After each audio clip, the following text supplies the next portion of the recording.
வணக்கம் ஜோதிட நண்பர்களே. ஏற்கனவே ராசியை பற்றின முழு விவரங்களையும் பார்த்தாச்சு. அதாவது ஒவ்வொரு ராசிக்குமே என்ன மாதிரியான குணாதிசயங்கள் இருக்கும், எந்த மாதிரியான வாழ்க்கை அமைப்பு இருக்கும், என்ன மாதிரியான உறவு முறைகள் இருக்கும் அப்படின்னு விளக்கமாகவே பார்த்தாச்சு. அதே போல் லக்ன விவரங்களையும் பார்த்தாச்சு. ராசி அமைப்பை போலவே லக்னத்திற்கும் ஒவ்வொரு விஷயங்களும் எப்படி இருக்கும் அப்படின்னு தனித்தனியாகவே சொல்லியிருக்கும். பார்க்காதவங்க டிஸ்கிரிப்ஷனில் லிங்க் இருக்கும், செக் பண்ணி பாருங்கள். இனி ராசி மற்றும் லக்னம் இது ரெண்டும் சேர்ந்த அமைப்பு எப்படி இருக்கும் அப்படிங்கிறத பற்றி பார்க்க போகிறோம். ஒரு குறிப்பிட்ட லக்னம் மற்றும் ராசியாக ஒரு மனிதருக்கு அமைந்து வரும் பொழுது அவங்களுக்கு என்ன மாதிரியான விஷயங்கள் இருக்கும் அப்படிங்கிறத பற்றி சில விளக்கங்களை ஜோதிடத்தில் பொதுவாக சொல்ல முடியும். இனி அந்த விஷயங்களை பற்றி தொடர்ச்சியாக பார்க்கலாம். பதிவை பார்க்குறதுக்கு முன்னாடி ஒரு சில விஷயங்களை கவனத்தில் வச்சுக்கோங்க.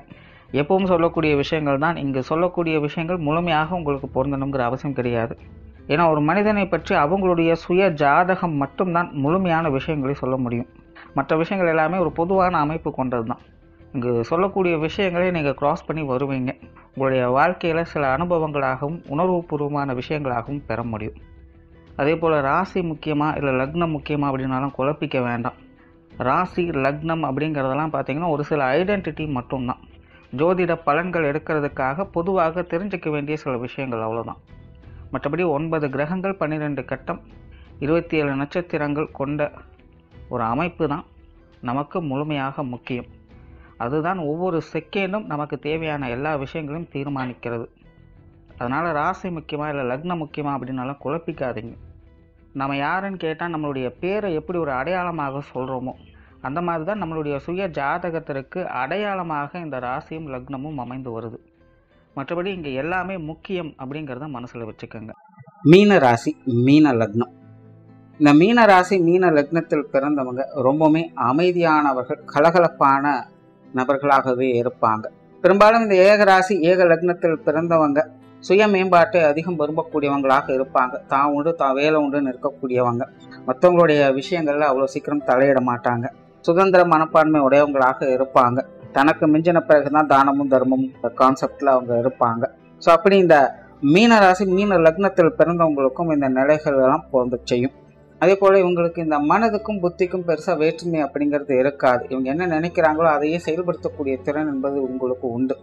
சும்மா சொல்லொன்றும் செயலொன்றுமாகலாம் இவங்க இருக்க மாட்டாங்க. இவங்க நினைச்சதை செஞ்சிடுவாங்க. ரொம்பவுமே கலகலப்பான நபர்களாக இருப்பாங்க. பொறுப்புடைமை உணர்ந்து செயல்படக்கூடியவங்களாக இருப்பாங்க. ஒரு இயல்பான சுமூகமான வாழ்க்கையை விரும்பக்கூடியவங்களாக இருப்பாங்க. எல்லாத்தையுமே ரொம்பவுமே டேக் இட் ஈஸியாக எடுத்துக்கொள்ளக்கூடியவங்க. இனிமையாக பழகக்கூடிய குணம் இவங்களுக்கு உண்டு. வாழ்க்கையை வாழ்வதற்கே அப்படின்னு ரொம்பவுமே சுதந்திர மனப்பான்மையோடு செயல்படவே இவங்க விரும்புவாங்க. எப்பவுமே ஒரு சிரிச்ச முகத்தோடையே இருப்பாங்க. சுத்தம் சுகாதாரம் போன்ற விஷயங்கள்ல உங்களுக்கு ஈடுபாடுகள் அதிகமாகவே இருக்கும். கொஞ்சம் ஆடம்பரமான சமாச்சாரங்களையும் ஈடுபாடுகளை காட்டச் சொல்லுவாங்க. அதே போல இந்த ஆன்மீக ரீதியான விஷயங்கள், கலை சம்பந்தப்பட்ட விஷயங்களும் இவங்களுக்கு ஈடுபாடுகள் அதிகமாகவே இருக்கும்.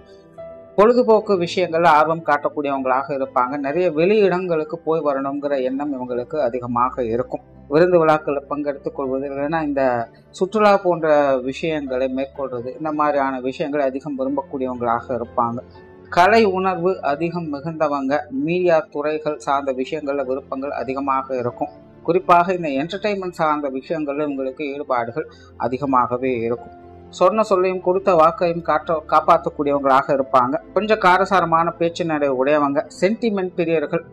சின்ன சின்ன விஷயங்கள்ல கூட கொஞ்சம் உணர்வுபூர்வமாகவே செயல்படக்கூடியவங்களாகவே இருப்பாங்க. நல்ல ஒரு தேடல் மனப்பான்மை கொண்டவங்க. ஆழ்ந்த சிந்தனை ஆற்றல் இவங்களுக்கு உண்டு. கற்பனை காவியங்கள் போன்ற விஷயங்கள்லாம் ஈடுபட்டு வருவாங்க. கடினமான முயற்சி உடையவங்கன்னு சொல்லலாம். பட் என்னன்னா இவங்களுக்கு பிடித்திருந்தால் மட்டும்தான் இந்த ஒரு காரியத்திலுமே இவங்க இறங்குவாங்க. பிடிக்காத விஷயங்களை பற்றி இவங்க கவலைப்படுறதில்லை. ரிஸ்க் எடுத்தாலும் இந்த வேலையும் செய்ய முடியாது.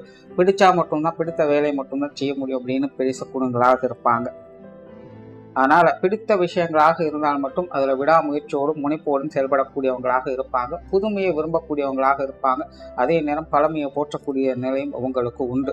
சொத்து சுகங்கள் மற்றும் வாகன ரீதியான விஷயங்களில் ஈடுபாடுகள் அதிகம் காட்டக்கூடியவங்களாக இருப்பாங்க. பெரும்பாலும் இவங்களை பொறுத்த வரைக்கும் ஒரு சுக சௌகரியமான வாழ்க்கையை வாழணும் அப்படிங்கிற எண்ணம் அதிகமாகவே இருக்கும். ஒரு கம்ஃபர்ட் ஜோன்லேயே தன்னை எப்பவும் வச்சுக்கணும் அப்படின்னு நினைக்கக்கூடியவங்களாக இருப்பாங்க. அது சார்ந்த விஷயங்கள் காரியங்களுக்கு அதிக ஈடுபாடுகளும் முக்கியத்துவம் கொடுக்கக்கூடியவங்களாக இருப்பாங்க. இந்த சொத்து சுகங்கள் வாகன ரீதியான விஷயங்கள் நல்ல ஆடம்பரமான சமாச்சாரங்கள்ல இவங்களுக்கு ஈடுபாடுகளும் அனுகூலங்களும் அதிகமாகவே இருக்கும் அப்படின்னே சொல்லலாம். அந்த பொருளாதாரம் சார்ந்த விஷயங்கள்ல மதிப்பு மரியாதை கௌரவம் சார்ந்த விஷயங்களுக்கு அதிக முக்கியத்துவம் கொடுப்பாங்க. அதாவது வெறுமனே அதை காசு பணமாக மட்டும் நினைக்காமல் காசு பணம் தான் எல்லா விஷயங்களும் செய்யுது அப்படிங்கிற அதனுடைய முக்கியத்துவத்தை புரிந்து அதன் மூலமாக தன்னை நிலைநிறுத்திக் கொள்ளவும் பார்க்க செய்வாங்க.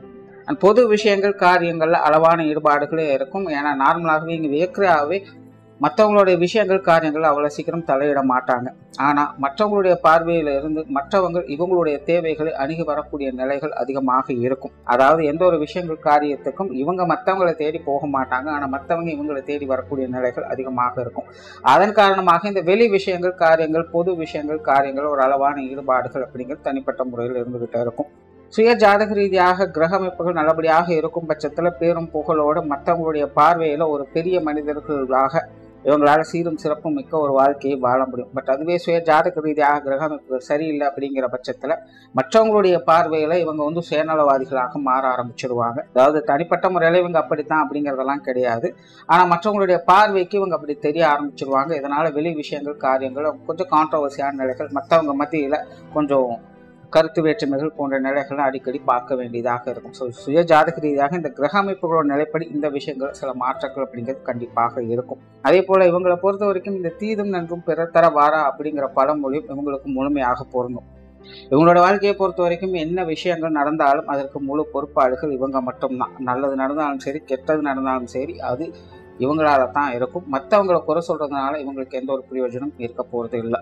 அது எந்த விஷயமாக இருந்தாலும் சரி யாருடைய சமாச்சாரங்களாக இருந்தாலும் சரி நல்லதோ கெட்டதோ சரியா தவறோ முழு காரணகர்த்தாவாக இவங்க தான் இருப்பாங்க. அந்த விஷயங்களை புரிந்து உணர்ந்து செயல்பட்டு வர்றது நல்லது.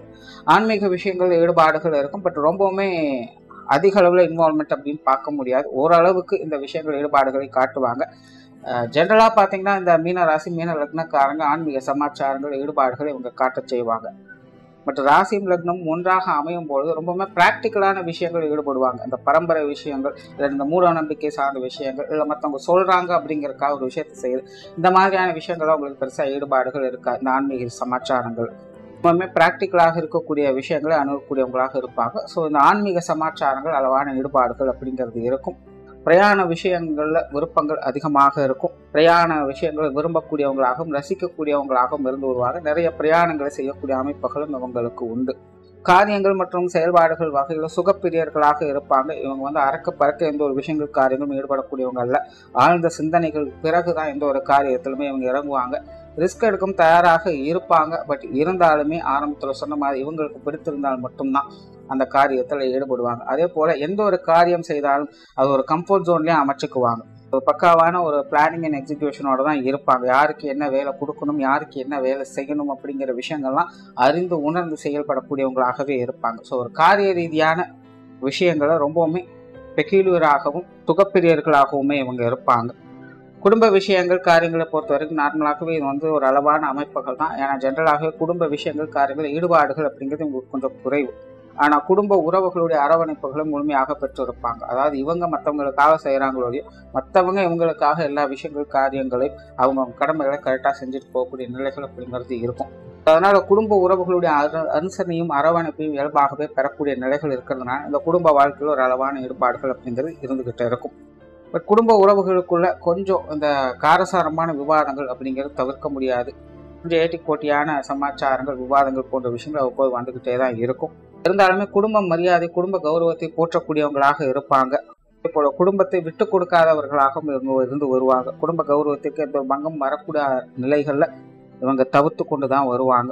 வெளி இடங்கள்ல ஒரு மதிப்பு மரியாதை மிக்க ஒரு குடும்ப வாழ்க்கையை இவங்க பேணக்கூடியவங்களாக இருப்பாங்க. ஸோ ஜென்ரலாகவே பார்த்தீங்கன்னா குடும்ப விஷயங்கள் காரியங்களில் ஈடுபாடுகள் அப்படிங்கிறது குறைவு. ஆனால் அனுசரணையும் அரவணைப்பையும் பெற்றிருப்பாங்க. வேற்று மனிதர்கிட்ட அதை விட்டு கொடுக்காதவர்களாகவும் இவங்க இருந்து வருவாங்க. பெற்றோர்கள் சார்ந்த விஷயங்கள் நார்மலாக இது கொஞ்சம் சாதகமான அமைப்புன்னு சொல்லலாம். ஆரம்பத்தில் சொன்ன மாதிரி குடும்பத்தாருடைய அரவணைப்பு முழுமையாகவே இவங்களுக்கு இருக்கும். அந்த வகையில் தாயாகட்டும் தந்தையாகட்டும் இவங்களுடைய விஷயங்கள் காரியங்கள் அதிக முனைப்போடு இருந்து வருவாங்க. தாய் இவங்களுடைய விஷயங்கள் காரியங்களுக்கு ரொம்பவுமே உறுதுணையாக இருப்பாங்க.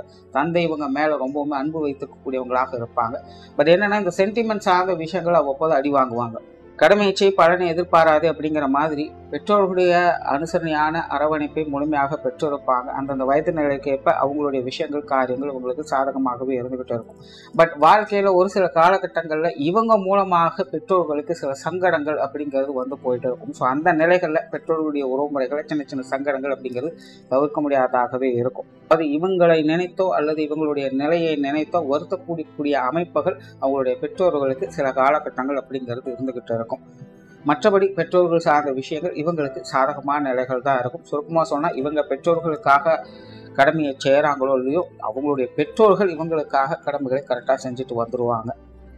உடன்பிறப்புகள் சார்ந்த விஷயங்கள் இதுவும் பார்த்தீங்கன்னா ஓரளவு கன்சர்னியான நிலைகள் இருக்கும். குறிப்பாக இளைய உடன்பிறப்புகள் சார்ந்த விஷயங்கள் ரொம்பவுமே சப்போர்ட்ஃபுல்லாக இருக்கும். மூத்த உடன்பிறப்புகள் வகையில் கொஞ்சம் காரசாரமான நிலைகள் அதிகமாக இருக்கும். நிறைய விஷயங்கள் கொஞ்சம் பட்டும்படாமலும் தொட்டுந்தோடாமலும் தான் இருந்து வருவாங்க. இதுவும் பார்த்தீங்கன்னா வயது நிலைக்கேற்ப அந்தந்த உறவு முறை சார்ந்த விஷயங்கள் ஒரு சாதகமான அமைப்புகளை எதிர்பார்க்கலாம். ஜெனரலாகவே இளைய உடன்பிறப்புகள் சம்பந்தப்பட்ட விஷயங்கள் அனுசரணையான நிலைகளை பெற்றிருக்கு.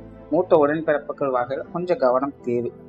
திருமண வாழ்க்கை கணவன் மனைவி உறவுகளை பொறுத்தவரைக்கும் சாதகமான அமைப்பு அப்படின்னு சொல்லலாம். நார்மலாகவே இவங்களுக்கு அந்தந்த வயது நிலைக்கேற்ப அவங்களுடைய தேவைகள் பூர்த்தி ஆகிட்டு இருக்கும். ஸோ இந்த திருமண வாழ்க்கை மற்ற விஷயங்கள் எல்லாமே பார்த்தீங்கன்னா இவங்களுக்கு ஒரு அனுசரணையான நிலைகளில் தான் இருக்குது. தன்னை நேசிக்கக்கூடிய ஒரு வாழ்க்கை துணை கிடைக்க பெற்றவங்களாகவே இருப்பாங்க. பட் ஆரம்பத்திலே சொல்லுமா இந்த தீதும் நன்றும் பிறத்தர வாரா அப்படிங்கிற நிலை இந்த திருமண வாழ்க்கையிலையும் பொருந்தும். அதாவது நல்லதுக்கும் கெட்டதுக்கும் ஒரு நூல் அளவு தான் வித்தியாசம்னு சொல்லுவாங்க. அந்த மாதிரி தான் கொஞ்சம் ஏமாந்தா தேவையில்லாத பழிப்பாவங்கள் இவங்க மேலே விலகவும் செய்யும். ஸோ இதெல்லாம் கொஞ்சம் கேர்ஃபுல்லாக டீல் பண்ண வேண்டியதாக இருக்கும். ஏன்னா இவங்களுடைய வாழ்க்கை நிலையை அப்படிதான் பொதுவான வகையில் மற்றவங்களை குறை சொல்றதுனால எந்த ஒரு பிரயோஜனம் இருக்க போகிறது இல்லை. நல்லதோ கெட்டதோ அதுக்கு முழு காரணகர்த்தா இவங்க தான் இருப்பாங்க. ஸோ அந்த வகையில் இந்த திருமண வாழ்க்கையும் பார்த்தீங்கன்னா கிட்டத்தட்ட அப்படிதான். பட் இயல்பாகவே பார்த்தீங்கன்னா இந்த ராசி லக்னங்களில் பிறந்தவங்களுக்கு ஒரு அரிசனையான வாழ்க்கை துணை கிடைக்க பெற்றவங்களாக தான் இருப்பாங்க. குறிப்பாக தன்னை விரும்பக்கூடிய ஒரு வாழ்க்கை துணை கிடைக்க பெறவங்களாக இருப்பாங்க. ஸோ அதை காப்பாற்றக்கூடிய பொறுப்புகள் அப்படிங்கிறது இவங்களுக்கு உண்டு. சில காலகட்டங்களில் சில கிரக அமைப்புகளால் இந்த திருமண உறவுகளுக்குள்ள சங்கடங்கள் அப்படிங்கிறது தவிர்க்க முடியாததாக இருக்கும். அந்த நிலைகளில் ஒருத்தருக்கு ஒருத்தர் மாறி மாறி அவங்க மேலே குறை சொல்லிக்கிட்டு இருப்பாங்க. ஸோ இந்த மாதிரியான விஷயங்களை தான் இவங்க தவிர்க்க வேண்டியதாக இருக்கும். மற்றபடி திருமண வாழ்க்கை அப்படிங்கிறது உங்களுக்கு சீரும் சிறப்பும் மிக்க வகையில் தான் அமையுது. சுய ஜாதக ரீதியாக கிரக அமைப்புகள் நல்லபடியாக இருந்துருச்சு அப்படின்னா இடையில வரக்கூடிய இந்த மாதிரியான மன சங்கடங்கள் இருந்தாலுமே அதை சமாளித்து மீண்டும் ஒற்றுமையோடு வாழக்கூடிய திறன் பெற்றவங்களாக இருப்பாங்க. பட் சுய ஜாதக ரீதியாக கிரகம் சரியில்லை அப்படிங்கிற பட்சத்தில் திருமண வாழ்க்கையில் விரிசல்கள் அப்படிங்கிறது கண்டிப்பாக இருந்துட்டு தான் இருக்கும். அதற்கும் முக்கிய காரணகர்த்தாவாக இவங்க தான் இருப்பாங்க. பொறுப்புகள் அப்படிங்கிறது இவங்க மேலே தான் விலகும். ஸோ அதையெல்லாம் பார்த்து அனுசரித்து போய்க்கிறது நல்லது. அண்ட் காதல் சார்ந்த விஷயங்களில் ஈடுபாடுகளை காட்டக்கூடியவங்க தான் 50-50 சான்சஸில் இந்த காதல் திருமணங்கள் கைகூடுவதற்கும் வாய்ப்புகள் அதிகமாகவே இருக்குது. குழந்தைகள் சம்பந்தப்பட்ட விஷயங்களில் சாதகமான அமைப்புகளை எதிர்பார்க்கலாம். நார்மலாகவே இந்த ராசி லக்னங்களில் பிறந்தவங்களுக்கு குழந்தைகளுடைய விஷயங்கள் காரியங்கள் அதிக ஈடுபாடுகள் அப்படிங்கிறது இருக்கும். குழந்தைகளுடைய தேவைகளை பார்த்து செய்து வருவாங்க.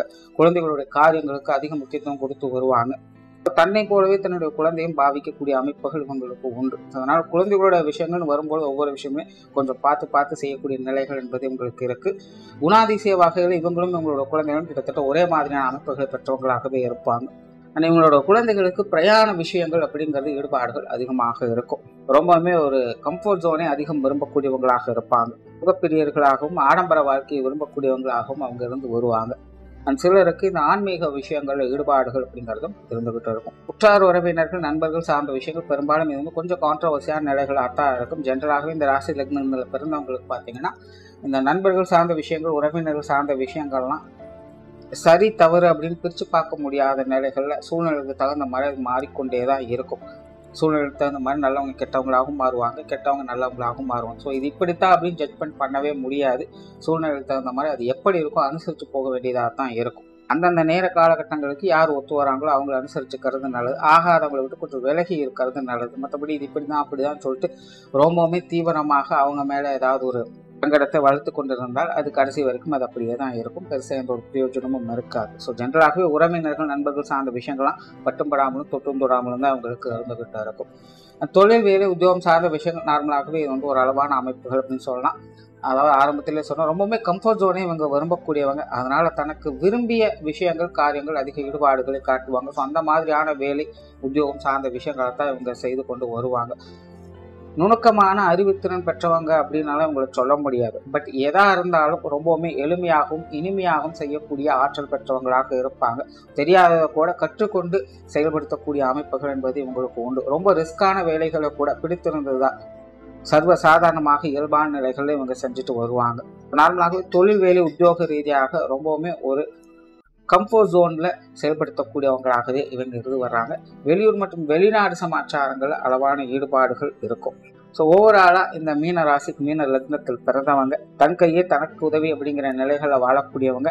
இருப்பவங்களுடைய அனுசரணையான விஷயங்கள் எப்பவுமே இவங்களுக்கு நல்லபடியாக இருந்துகிட்டு இருக்கும். சுய மேம்பாட்டோடு செயல்படக்கூடியவங்களாக இருப்பாங்க. அப்படி இருந்தாலுமே இவங்களை பொறுத்த வரைக்கும் தீதும் நன்றும் பிறத்தர வாதா அப்படிங்கிற பழமொழி முழுமையாக இவங்களுக்கு எப்பவுமே வேலை செஞ்சுட்டு இருக்கும் அப்படிங்கிறத மனசுல வச்சுக்கணும். நன்றி, வணக்கம், வாழ்க வளமுடன்.